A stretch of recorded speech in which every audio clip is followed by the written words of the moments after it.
Good morning, salutations, and hello everybody. I'm Larry, and today I'm going to play Will You Press the Button again, because, well, frankly, Justin isn't home yet, and it's 1 a.m., I'm bored, I can't sleep, and this is a fun game to play. So, Will You Press the Button?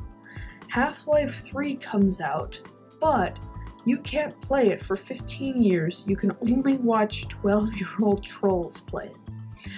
Well, I'm sorry that you guys had to find out like this.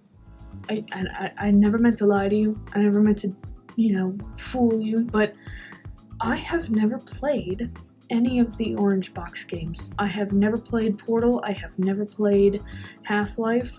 I have watched other people play them. I have watched my husband play them, and I am tangentially interested in their lore and stuff like that, but I've never actually played them, and I don't have any emotional investment in wanting it to come out, but I guess other people are wanting it to come out, so if I push this button, other people will have fun, so that seems to be the best choice. Push that. Oh, a lot of people didn't push that button. Selfish ass people. Even if you don't get to play it, other people get to play it and have fun and all that good stuff.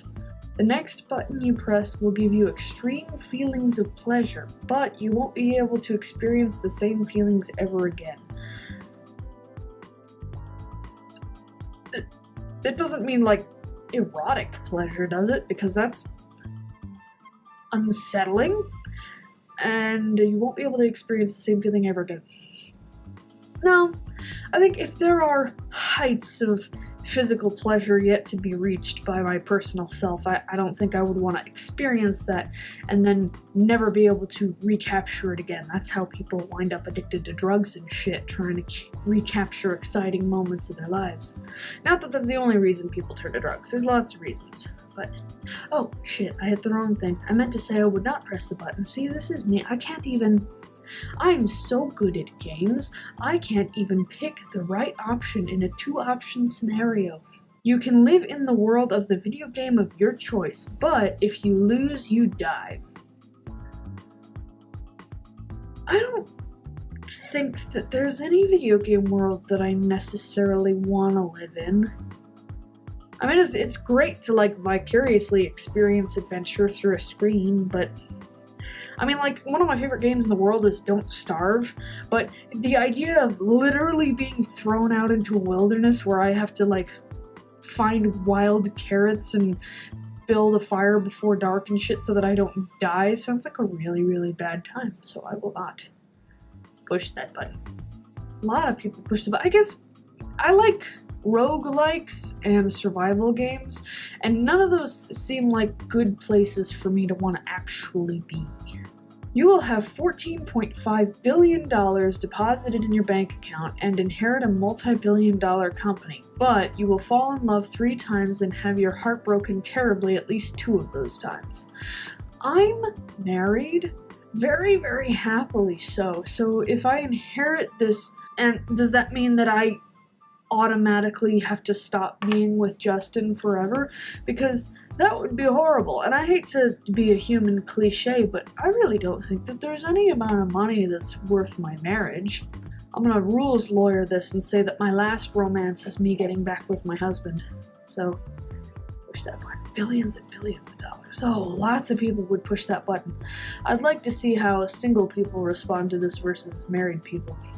There's probably a lot of spouses that would be really unhappy with their spouse's answer. You are transported to the Pokemon world, but you may never age above 12, ever. There are so many good things about being an adult. I know immortality is, something that humans want for some reason, but the idea of being stuck at an age 12, if I wanted to be immortal, I'd want to be immortal at 21. You can drink, you can have sex, you can drive cars, you can do, all of the things that adults can do, but you haven't yet reached the age where everything hurts and life is just one incessant string of burdenous inconveniences after another. And also, I know this is heresy, but I'm not really that into Pokemon. And there are aspects of the Pokemon games and world that are sort of creepy and horrifying, and I don't think that I would want to be in that world, so I'm not pushing any of these buttons. Surely this game has to offer me a scenario eventually that's something I actually want. You can back in time in a DeLorean, but you can't kill anyone important, i.e. Hitler, or save someone's life or relationship or travel to the future. Why can't I travel to the future? That would be like one of the only things I would want to do. Like, the past, if I can't change anything in the past, besides from like educational voyeurism, there's no reason to go to the past. Although I guess there are a few creationists I'd probably want to take back to the time of the dinosaurs. That's probably mean. I'm not sure if I should feel bad for saying that. I'm gonna go ahead and say that I don't. Still, I mean, I guess just for the sake of like, what if I could go back in time and like witness the Big Bang personally? Or, you know, witness the different stages of evolution on Earth, or, you know, things like that. Those would be really, really useful things to do with a DeLorean, so yeah. I can back in time in a DeLorean. I really shouldn't criticize anybody else's English. I talk like an idiot. That is a gifable moment right there. Just me saying I talk like an idiot over and over and over again. You are able to teleport anywhere, but this is done by creating a perfect copy of you elsewhere, after which the prior you is killed. No?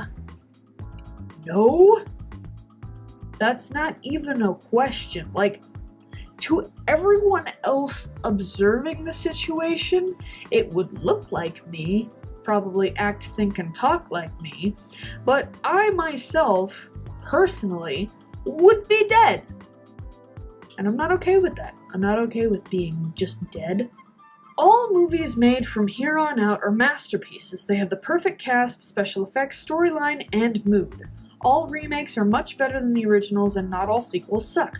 But you can't watch any of them without first having the plot described to you by 10 different annoying drunks. So, everybody that's gonna go see Star Wars The Last Jedi before me. Because I don't do crowds, and I wait like 3 weeks for the movie to be out for a while before I actually go out to the public theater.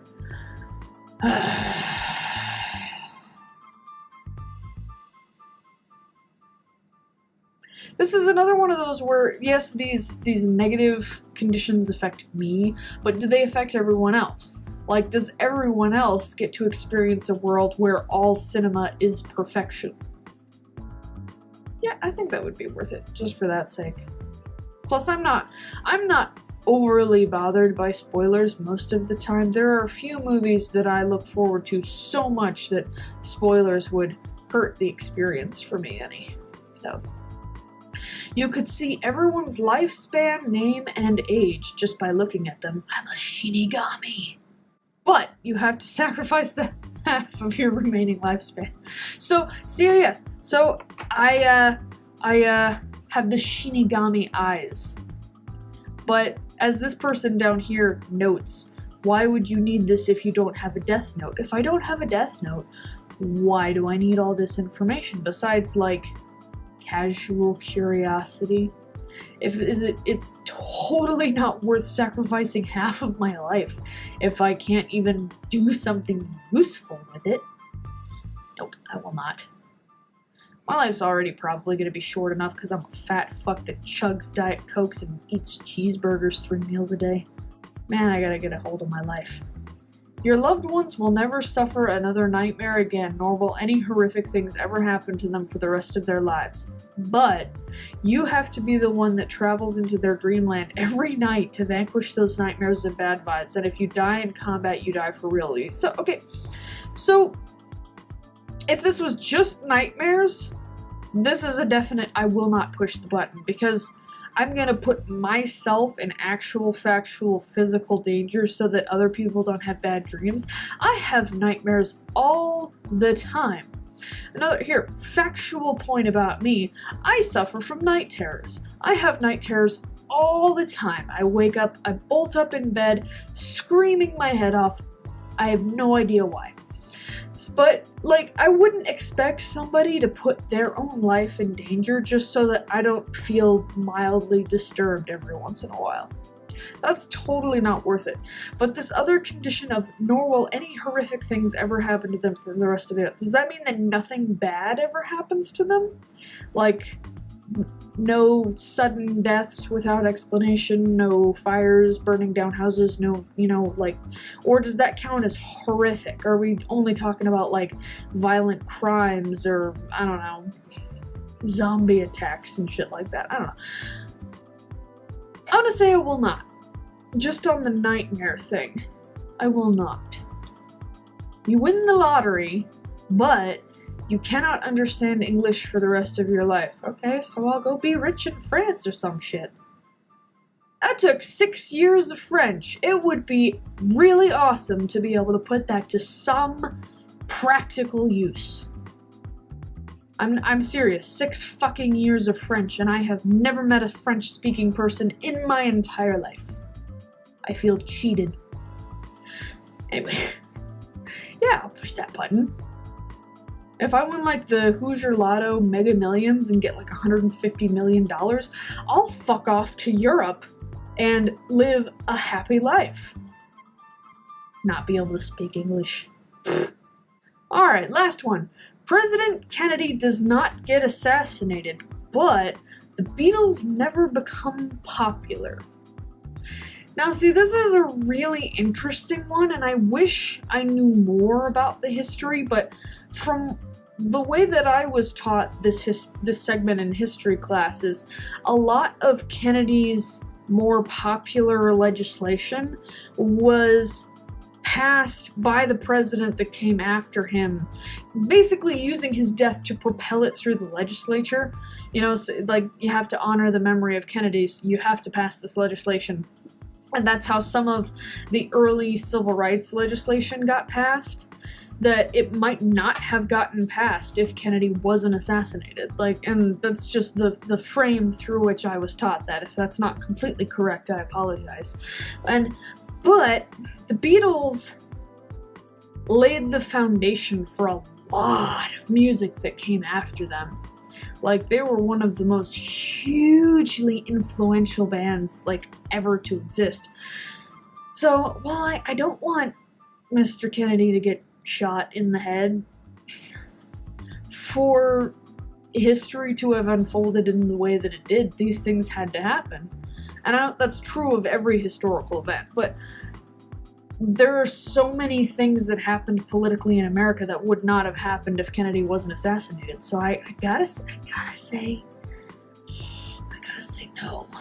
Sorry to the Kennedys. But anyway, that was a good question to end on. Thank you very much for watching, and I'll see you in the next one. Bye.